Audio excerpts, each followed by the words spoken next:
This summer, we've explored 4 towns across eastern Iowa, showcasing what makes them special. We took you through Cedar Rapids during the Freedom Festival. Enjoyed the Hardacre Film Festival in Tipton. Rolled through the Ragbri Riders in Coralville. And rocked on the river in Cascade. So we're recapping all the things we saw this summer. Hop on the TV9 RV. And we'll take you back through each stop on our road trip.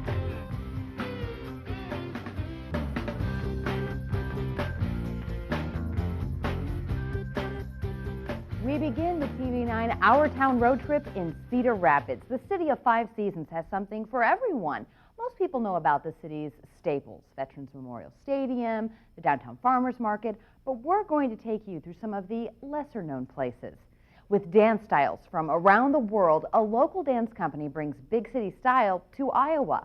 Movement Dance Company is a contemporary and hip-hop dance company. It's part of Our Town, Cedar Rapids.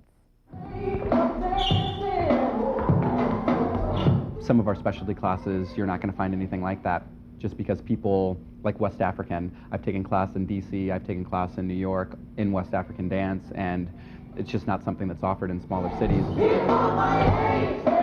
Lovar Davis Kidd founded Movement Dance Company in 2007 after returning from LA. So I started the company basically to provide myself an outlet to dance. And it wasn't even a company at the time, it was just a group of friends getting together. We didn't know what we were going to perform for, we were just kind of rehearsing. Then a friend asked the group to perform for a nonprofit group in Cedar Rapids, and things grew from there. Now Movement performs at farmers markets, schools, and lecture groups. We have one big performance every single year, which is our annual fundraiser, which is always held in April. That's the main thing that we kind of gear up towards. We really use that performance to get our name out there a little bit more and to allow for people to donate to the company. Movement also offers open classes to the community every Sunday. Sometimes we do tap, sometimes we do West African, sometimes we do modern, jazz technique, a little bit of everything. We're just really open to sharing our gift with other people and sharing it with the community. Major renovations are nearly complete on the CSPS building in the New Bohemia neighborhood of Cedar Rapids. It's a nearly $7 million project to restore and expand the iconic art space after the flood of 2008, which devastated the first floor of the building. The funding comes from state grants and donations. CSPS, a cultural part of Our Town, Cedar Rapids. That part where you see plywood will all be glassed in. The reimagination of Legion Arts and CSPS follows the historic flood of 2008, when nearly 12 feet of water crept into the building.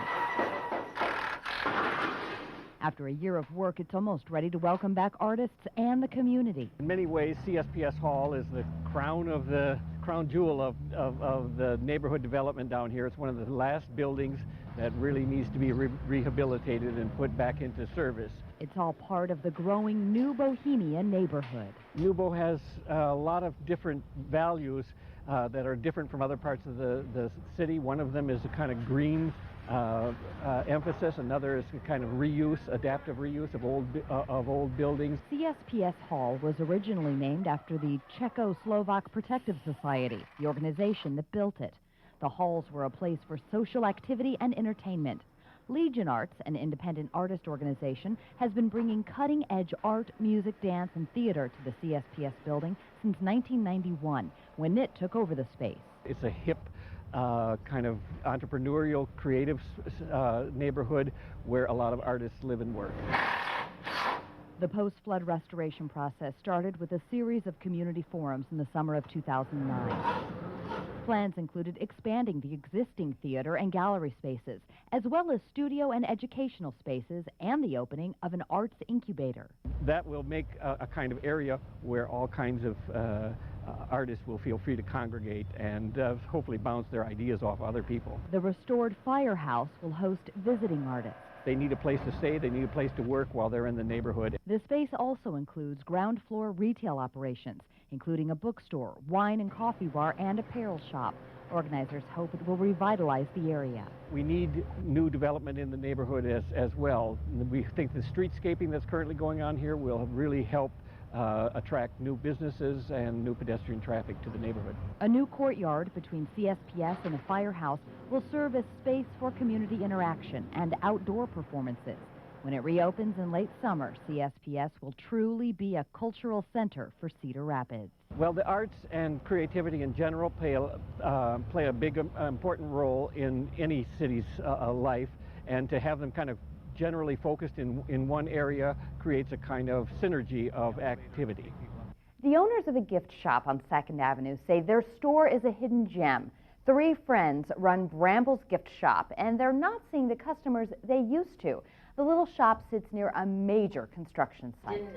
We have lots of merchandise that you don't find in a local mall setting, and so it kind of makes us a little bit more unique and one-of-a-kind shop. Brambles sells specialty items like jewelry, garden art, candles, and seasonal decor.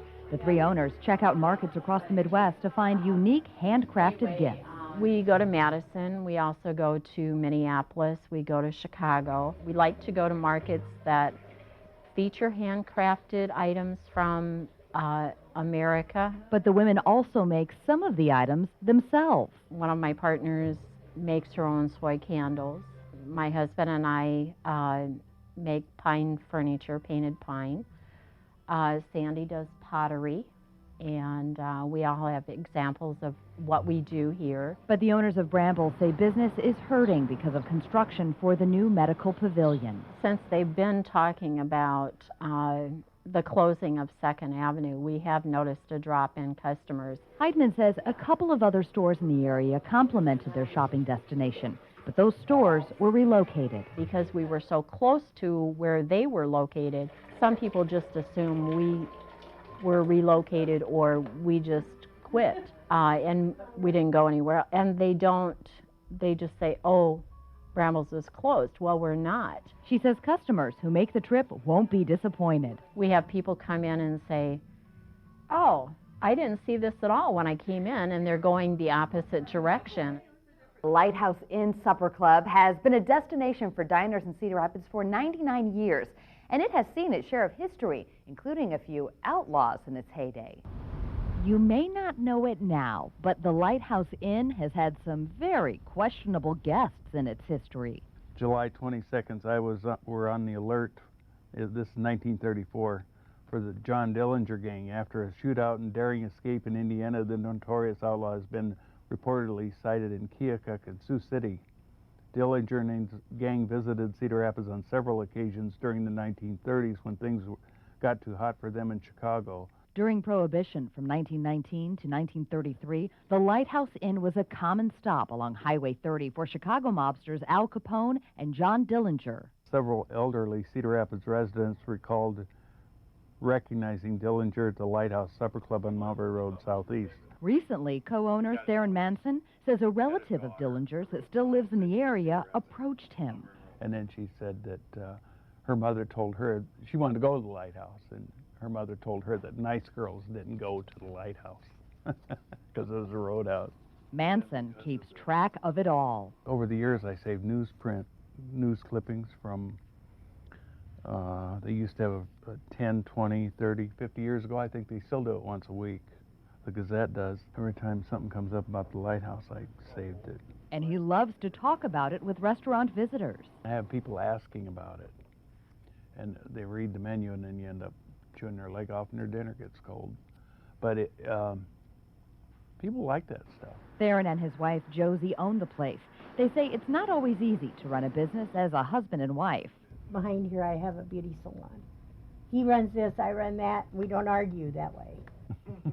But they're glad to share in a part of Cedar Rapids history. It's awful nice after a full day's work to come up and have a drink and dinner and know the dinner's going to be good.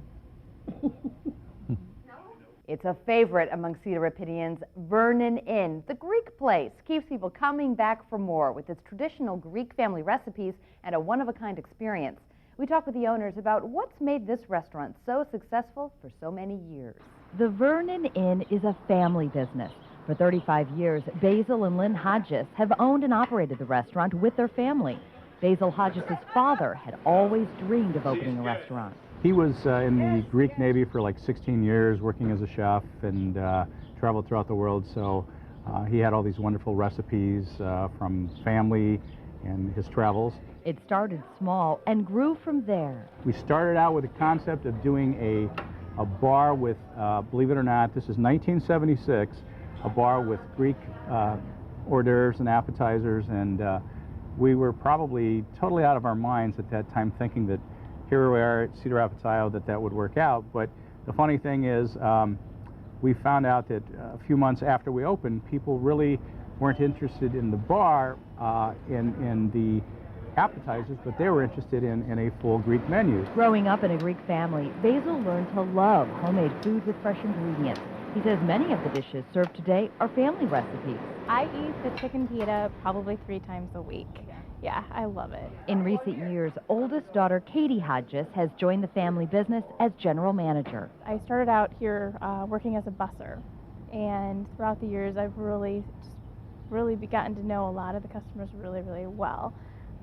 We have a lot of customers that I think they treat my family kind of as an extension of their family, and that's kind of neat. She says it's really the customers who make Burnin' In an experience.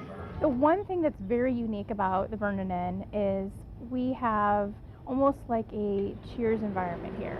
People, I think a lot of customers come in hoping that they run into other people, and that's always been kind of fun. Both agree that it's those familiar faces that keep locally owned businesses afloat. Yeah, and I think especially due to the recent economic times of not being, everyone's struggled to some extent. I think people are kind of buckling down and really looking at, we want to support our community whatever way we can. They're the ones that have been honestly the ones that have helped us so much during the tougher times.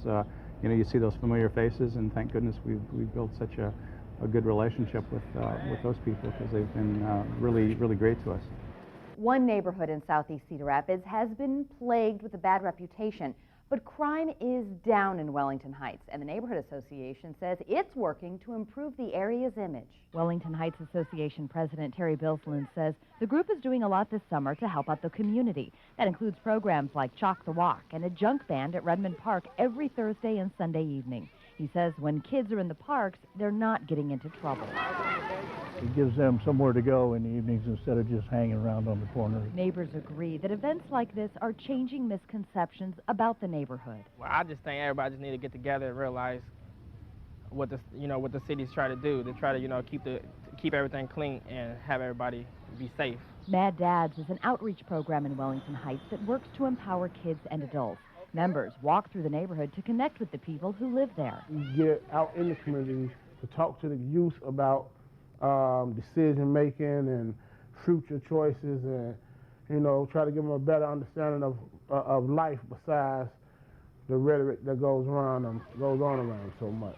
Mad Dad's president Isaiah Jones says it's important to talk to kids early on. I believe if more guys get together and get in the community, get out in the streets and patrol the streets like the negative people do, then we can have more of an impact too. The group sponsors a Little League baseball team and a youth employment program, which includes mowing lawns in the neighborhood. Which will keep them active in the community, teach them morals, teach them how to value their area where they at. They won't be as quick to destroy what they got to keep clean all the time. Mad Dads and the Wellington Heights Neighborhood Association need volunteers. Don't take much. A lot of times they have a lot to talk about, but they just don't have no adult to listen. We always have programs people can volunteer for. We have more program than we do volunteers sometimes, so it's nice to have people come to the Neighborhood Association and say, I want to help out, I want to make the neighborhood better. And that ends our road trip through Cedar Rapids. Stay with us. The next leg of our road trip takes us through Cascade.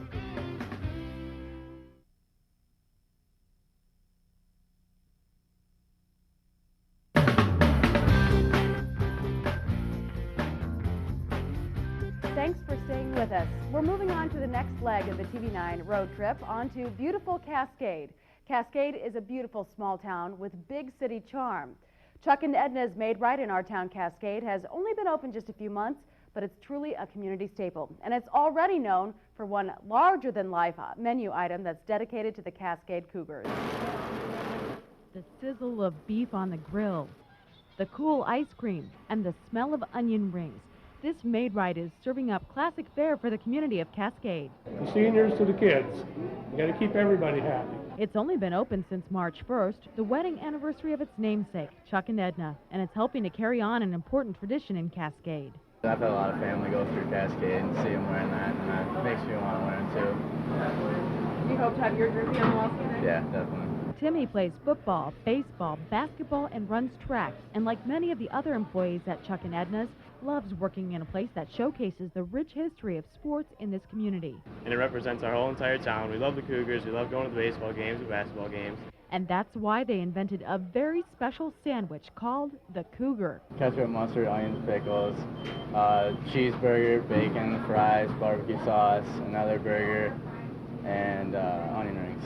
The Cougar is one serious burger, not for the faint of heart, and from start to finish it takes at least 2 minutes just to put it together. It's a cheeseburger, topped with ketchup, mustard, onions, and pickles, then layered with fries, another burger, barbecue sauce, onion rings, all on a bun. It's a community hit.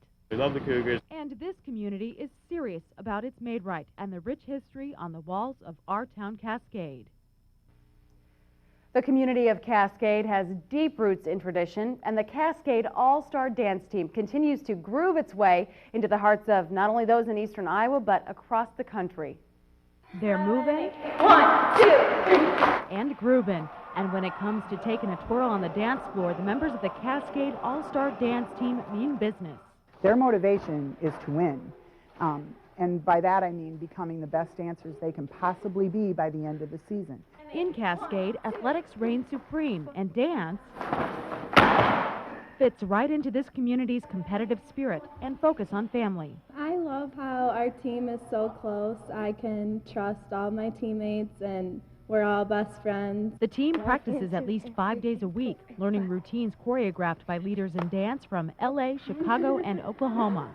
It's taken a huge community effort to get the Cascade dance team into their home facility. They took this old factory to this state-of-the-art dance practice facility. And the best part, it's still all free. Some of our dads are electricians, some of our moms were painters, we had dads that were plumbers, we had farmers who worked in construction. The facility ends up being like a home away from home for the girls, who spend countless hours perfecting their kicks, dips, and flips. And they're ranked 8th nationally for their hip-hop dance routine. I was not known as the hip-hop state, but we do work really hard to represent hip-hop as well as Cascade possibly can. We go through the toughness of competitions together and preparing for them and what we expect from each other. And like we each have goals for each other, and we achieve those goals by being so close. And as the girls prepare for competition, they're developing skills they'll have for life, skills that go beyond any routine or competitive event. You know, our kids learn adversity, they learn to be proud of what they do. Cascade's a wonderful community to take with you on your back wherever you go, and I think the Cascade dance team gives them that tool. We see plenty of silos here in Iowa, but in Cascade, one gives visitors a glimpse at the past. It's a unique and historic limestone silo, and it provides a look back into the rich history of this community. This limestone silo was built in the 1930s following a flood in Cascade. At the time, city leaders determined a bridge had contributed to massive flooding, so they destroyed it. Years later, a farmer decided he was going to reclaim that stone, and he hired a stone mason from Luxembourg who had migrated over here to Iowa, and he built the silo that stands behind us. For years, the silo sat on a fully functioning cattle farm near the North Fork of the Maquoketa River, but eventually it became a forgotten part of the city's history. And it sat down here, surrounded by weeds, surrounded by dirt, you know, and it wasn't a site that anybody wanted to come down and look at. Until about 8 or 9 years ago, when the Cascade Community Enhancement Organization spent its summers restoring the silo. Now, this agricultural center gives visitors an opportunity to learn about early farmers and view some early antique farm equipment. And the limestone ties this structure to other historic sites in Cascade.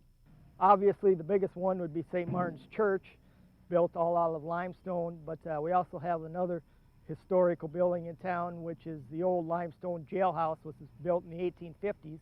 Dagwood's Pub is more than just a local watering hole. The bar offers live music regularly, And it's a good place for events to be held, and it's also a place that showcases the rich history of our town, Cascade. To hear the stories of the local historian, and not only that, but I guess sometimes I get 25 local historians, and they're telling their own story of what have happened and who has done what and whatever, and some of the music that's been here prior to me being here. This bar has been a part of Cascade for more than a century. Owner Darren Modernock says it was built as a tavern in the late 1800s, and it's stayed that way. In 1999, he bought the bar and named it after his own moniker. I've had the nickname Dagwood for years when I worked at the local Sinclair station here in town. And it started out, a couple of guys down there, Crusher and Rocks, gave me the name of actually it started out Darwin from the show Bewitched. And from Darwin it went to Dagwood. So I just kind of had the name Dagwood for quite a few years. He even kept part of the original bar as a banister down to the cellar. But maybe even more than history, Dagwoods is known for its live music. We've got all kinds of, all sorts of names of bands that come through here. So it's fun. I enjoy it. I love music. A lot of local bands and talent perform, but every once in a while they'll get a big name. We had, very lucky here shortly, Todd Snyder played up at the auditorium in town. And they had stopped in here, the tour bus stopped in here that afternoon.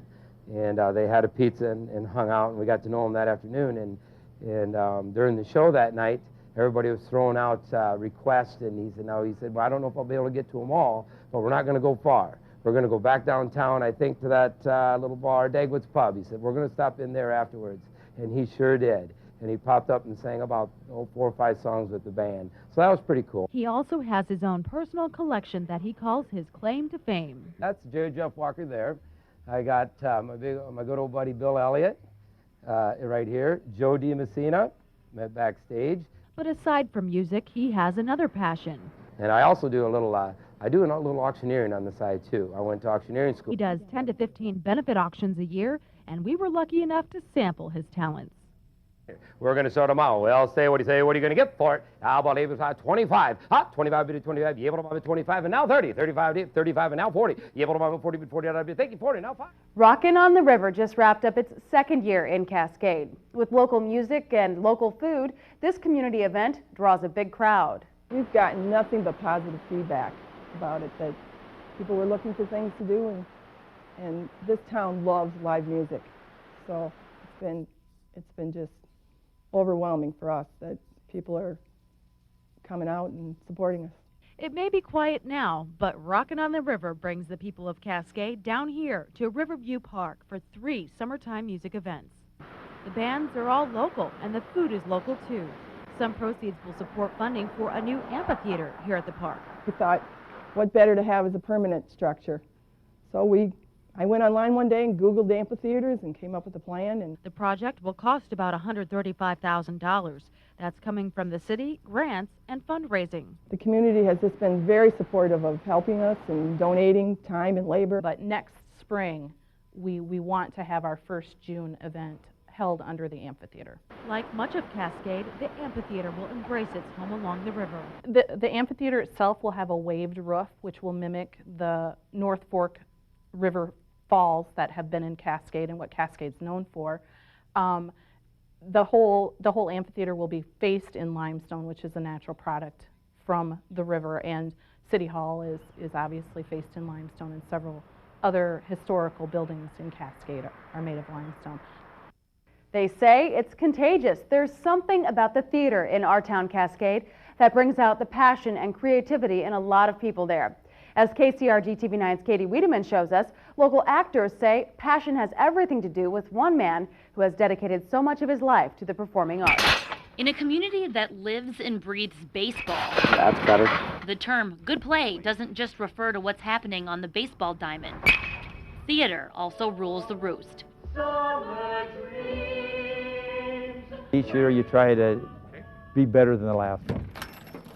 Bob Davidshofer is the man many students affectionately refer to as Coach. And Donna Markson that does our costume work, she's got everything marked out. He's the driving force behind every play and musical the students perform. There's a lot of Oklahoma ones right here. He tells this to every one of his freshman performers. There's no such thing as small parts, just small actors. Like, he really will. That's one of his favorite lines. He has so many of those lines. Coach makes everyone want to be part of the drama club. These were from Guys and Dolls. 50 students were in the club last year. That's almost 20% of the student body. With Coach David heading it, it's kind of, he's a legend in the thing, and he knows what he's doing, and we have one of the best setups around. We know that the Ellen Kennedy Center, we're really lucky to have it. The Ellen Kennedy Center for the Arts is a work of community fundraising. Crews built the center in 2001. We have the nicest auditorium that any high school in the county has. Oddly enough, actors in Our Town Cascade have put on the popular Thornton Wilder play called Our Town. I think I'll show you how Our Town lies. 3 different times over the years. It's based on a small, close-knit community, which Coach says very much resembles Cascade. I think you can look at Our Town play and look at Cascade and almost put Cascade in the place of Grover's Corners. In Our Town Grover's Corners, Cascade, Katie Wiedemann, KCRG TV 9 News. In Our Town Cascade, they take their baseball very seriously. And with a beautiful field provided by American Legion Post 528, why wouldn't they? The Legion field has some one-of-a-kind qualities, and some of its players have hit the big time. Cascade's been known for their baseball and their baseball fans. 87-year-old Adrian Kurt is something of a historian for the Legion. And I played high school baseball here with the high school, and I coached the high school for a couple years, so it's been a joy in my life. Kurt says when the guys came home from World War I, they had a pretty good ball team in the area. If I understood it right, there were 67 members in the charter that started it, and they all threw in X amount of dollars to start it. And that's where it all began, from guys that served their country and then come back here and felt that they wanted to do something for the community. After World War I. The field has some unique features for a small town. That includes a dance hall on the property for community events, lights for night games, and a sunscreen. We always started, say, at 7 o'clock, and by 7:45 we had to quit for 45 minutes because of the sun. The sun was always shining into the batters' eyes, or the catcher's eyes, where they couldn't see. Back in 1988, when a 16-year-old by the name of Rex was killed in a car accident, the Legion put up this sunscreen in his honor. In his memory, we erected this sunscreen behind us. That was a godsend to keep ball games going through the sun. So the Legion, along with volunteers, put up the screen using materials from an old drive-in movie theater. And when they closed down, we had the bright idea of dismantling it, moving it out to Cascade, and erecting it and putting it back up for a sunscreen. The joke is, when are we going to show a movie on it? And for all the Legion's hard work, it has really paid off for some small-town players that have hit the bigs. We had 5 guys went up to the pros off this little ball diamond. Red Favors, our number 1, he's a Hall of Fame in Cooperstown. So that's not bad for a little town. And a note to add, a Cascade baseball player was just recently drafted to the San Diego Padres. Colin Ray, a right-handed pitcher, went in the 12th round. We certainly hope you enjoyed our trip through Cascade. Stay with us. We'll take you to our town, Coralville, on the other side of the break.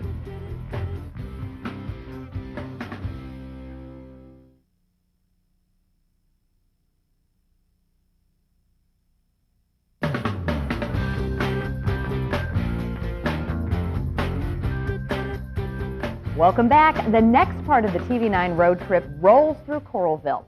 In Coralville, there's a lot of culture, from museums to restaurants. The city is all about embracing the arts. Our town, Coralville, is a destination for kids as far away as Waterloo or Muscatine. The draw isn't just the second biggest mall in Iowa, but what's inside of it, especially for kids. Well, now I report on the magic in the Children's Museum. Every kid wants to fly, and the Iowa Children's Museum takes the complicated physics of flying into elements a preschooler can appreciate. Element of surprise when they kind of learn something new, and just really the fun factor of being in here around planes. And flying planes in a cockpit is just pretty cool. In its 12th year inside Coral Ridge Mall in Coralville, the museum has added music to its repertoire. This studio will let kids record their own tunes with instruments the museum provides. One of the most recognizable aspects of the museum is the grocery store. Everything is sized just right, and the prices seem to be negotiable. Children are playing, and it looks like play, but really, you know, when they're in the grocery store, they're learning about nutrition. There's a lot to learn in each room, with the train exhibit and preschool literacy room planned for the future. But having hands-on learning programs like Take Flight is expensive, and the museum relies on foundation grants to make it happen. Simulators that we use is the same software that pilots use when they are learning to fly. While the Iowa Children's Museum is a favorite for field trips, the location makes it accessible to busy families who want to squeeze in a little learning. You can park free at the mall, come right in, even stop for an hour. You know, members have often said, you know, we just had an hour, it's great. We stop in and run to Target then, or run to the mall and do some shopping. So the location here at the mall is just really terrific for us as well. Unique restaurants dot the landscape of eastern Iowa. Along First Avenue in Coralville, you'll find one unlike any other. Food and a unique atmosphere meet in a building that's been around longer than Iowa's been a state. TV9's Chris Earle takes us to the Iowa River Power Restaurant. Looking at it from the outside, Iowa River Power makes sense, but restaurant? This location was originally a flour mill. At the turn of the century, it was a hydroelectric plant. The area we're standing now, back in 1920s, was converted to a coal-fired power plant. When the coal stopped coming in and the power turned off, the building sat empty. Quiet inside while time and the Iowa River roared past on the outside. Fast forward nearly a decade, some major renovation, and the old generating station again sees new life as a restaurant in the late 1970s. Current owners, David and Denise Petzel, bought the restaurant from the original owners in 2002. I have to say that my wife is probably, she makes the business happen. And while the building's history gives it character, as with any restaurant, French dip and a Philly cheesesteak are two specials. food is the key. Steak Oscar, we have fillets, we have a pasta primavera, we have seafood. So, you know, I would say every entree is a specialty. Inside of the restaurant, it's easy to imagine its former life as a power station. Brick walls and exposed beams create an industrial feel, while the oversized windows let in plenty of light and gives diners an up-close view of the river. Signs and decorations on the wall give it a nautical theme, one not usually found in a state known more for its corn and cattle, not fish, shrimp, and lobster. We want people to come in and feel like they're back in San Francisco, like they're back in New York. They have a little bit higher-end experience, a little higher-end service, excellent food. In 2008, the river that brought the first builders to the site more than 150 years ago threatened to wash it all away.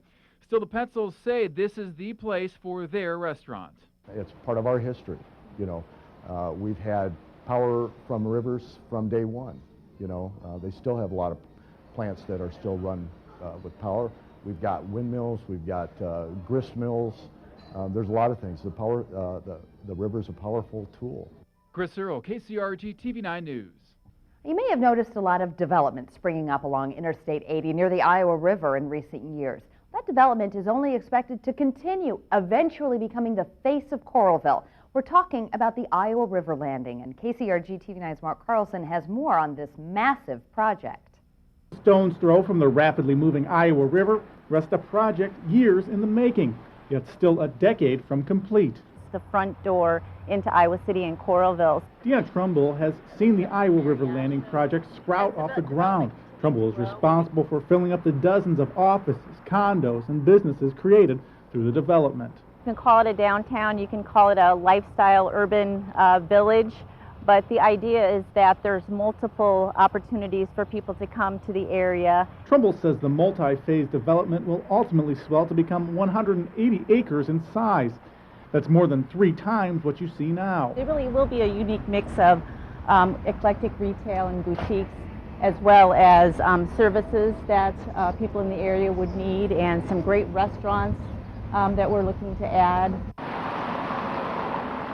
We want our River Landing to be very pedestrian friendly, and people can walk from one building to another, one establishment to another, and feel comfortable doing that. But perhaps the most exciting idea has nothing to do with walking from building to building. Remember, this is the Iowa River Landing. Having discussions about some light use kayaking and things like that that we could be offering up as time goes on and we develop the area. So next time you come cruising down Interstate 80, check it out, because chances are there will be something there new to see.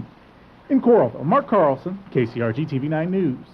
Actors and musicians will soon take the stage at the Coralville's new Center for the Performing Arts, but it's not just about stage productions. Inside the new Center for the Performing Arts, everything's taking shape. It'll feature a spacious stage, large dressing rooms, and seating for nearly 500 people. A wonderful theater setting, but this center is designed for much more.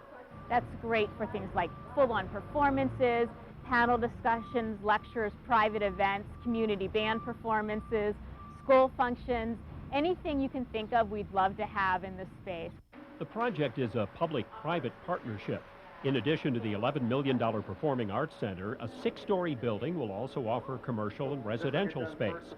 Tax revenue from there will cover part of the cost, along with $1.6 million from Vision Iowa and another $1.4 million from local fundraising. People in this town have been talking about this space for over 10 years, so it's going to be great to finally get to see it completed. But when it's completed, don't expect touring shows and performers to be taking the new stage. The goal here is local. What we're really looking to do is provide the space so that we can let the creative people here in Coralville and then in the region have a space to fulfill their own artistic vision and to explore their possibilities. And audiences, of course, will be part of that, sharing the cultural experiences. Flanagan says the facility's already creating a lot of excitement. We've been recruiting volunteers to help us once we open with things like ushering and working our box office, and we've had almost 100 people volunteer so far, so that's exciting just to see that amount of enthusiasm in the community. We spent the evening in Coralville as Ragbri riders rolled into town, and we caught up with some of them on the way. You have been riding this for a number of years now. This is my 30th Ragbri. I started in 1982 on Ragbri 10. 30 years. What keeps bringing you back? I never thought I'd do it more than a couple of years. Just realized it's been 30 years. Yeah. And this is your last one, you've been saying? Yes, I'm going to hang up the towel after this year. It just takes so much time to get in shape, to be ready to ride that many miles, and I just don't seem to have the time anymore right now. But you ride with a big group of people, right? Yes, Tell us a little bit about that. I'm with Team Me Off. This is the 27th year of the team. We formed on Ragbri 13, and Ragbri 14 was or Ragbri 15 was our first. They all start to blend together, yeah. Yeah, they all run together. But we've been around 27 years now. We're our 27th Ragbri as a team. And we're a great bunch. We kind of grow and shrink over the years, different people in and out. And about 50 members, 40 on Ragbri. Now, 30 years, you have had to have met a lot of really interesting characters on Ragbri. Yes, I have. And you see so many of them year to year. There are quite a few that I no longer see. I hope they're okay. But, just wised up. And a lot of new people, too. And Ragbri itself has changed so much over the years. And what sticks out the most in your mind after 30 years of riding this ride? Probably Ragbri 13. That was the year I rode from Des Moines to Haywarden to the start of the ride. Wore tuxedos every day on the route. Oh. Had one of the formal wear shops, gave me 7 tuxes, one for each day. I was a lot younger and dumber then. Met my wife, and it was the first year of Me Offs. That's great. Well, sounds like a very memorable year and a very memorable experience for you. So, Ralph, thank you so much for joining us. Ralph Kuhn from Grimes, 30 years. Good luck tomorrow on the final leg. That does it for this part of the TV9 Our Town Road Trip. Stay with us. The road trip wraps up in Tipton next. We'll be right back.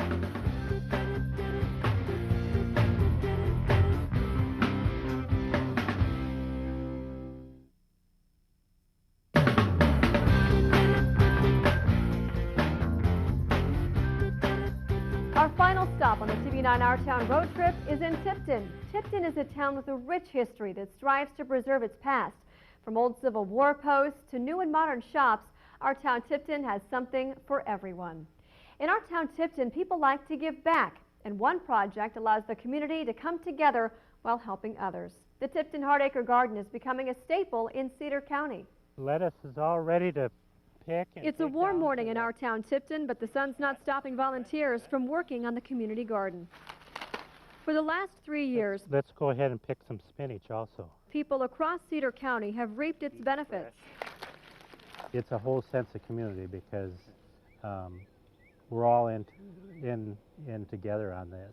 Volunteers help clean, plant, and harvest everything in and around the Tipton Hardacre Garden. And it all goes back to the Community people that enjoy it. Once the food is harvested, volunteers bring it to local care centers, food pantries, and nonprofit groups in the area. When it's time to harvest something, we can go in and harvest the a row of lettuce or a row of radishes or bushels of tomatoes, and we've got volume to take where we need to. Students from Tipton are some of the volunteers Got plenty of them, hoping I don't drop any. to give back. It's a good way to help out and give people some food that really need it. And as they plant, pick, and get ready to deliver the food, This is an ongoing project, weeding. they're reminded of why they do it. The produce goes all over the county. Mike takes it all over the county. It's not just Tipton. Go ahead and put it in the back of your truck. We'll quickly rinse this lettuce off. And Once the vegetables are washed and ready, isn't that nice lettuce? the volunteers bring them to their final destinations. Push the button there. Well, thank you. The residents are really going to enjoy this. You're welcome. We're glad to do it. We've got plenty more, so we'll bring you some awesome. more too. Seniors live in the Cedar Manor Care Center, and the fresh food often reminds them of gardens they used to have. It's comforting to know that there is a source of food in Tipton, in Cedar County. It's available to us. And those who keep the garden running hope they can keep giving back The product is at its freshest, and for years to come. it just gives you a good feeling inside that you're helping somebody else, and that's what we're about. As we've told you, our town Tipton takes pride in preserving its rich history, and some of that is its Civil War history. While some enjoy artifacts and displays, one group of women would rather relive those days in the 1860s, and they're the Cedar County Attic Belles. I'm so glad when this terrible war is over with.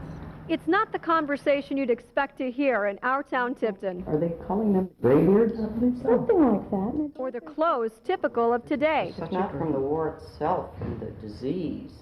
But in this downtown attic, history comes alive. A success shared, little by little, our friendship has grown. With a group of belles poring over details of centuries past. One of our goals is to help preserve the history. These are the Attic Belles, a group of women who turned back time to relive the Civil War in Cedar County. When you go to a bookshelf and you pull out a book, you're going to read about the generals, their battle plans, the battlefields, the statistical numbers, and things like this. Whereas when we do the letter, our program, we give a personal side, and it shows you the personal suffering that the people did and the prices that they had to pay for a war that was so epic as the Civil War. A lot of people get confused on exactly who we are because we do have two characters that our real personnel, or real names, and then we also have our fictitious names that when we were in these clothes that we wear. Miss Nellie, Miss Scarlett, Miss Cordelia, and the other Belles host regular teas in an old Civil War post. They visit nursing homes and schools to teach the community. Right here we're looking at a schoolroom as it would have been in the 1800s in Cedar County.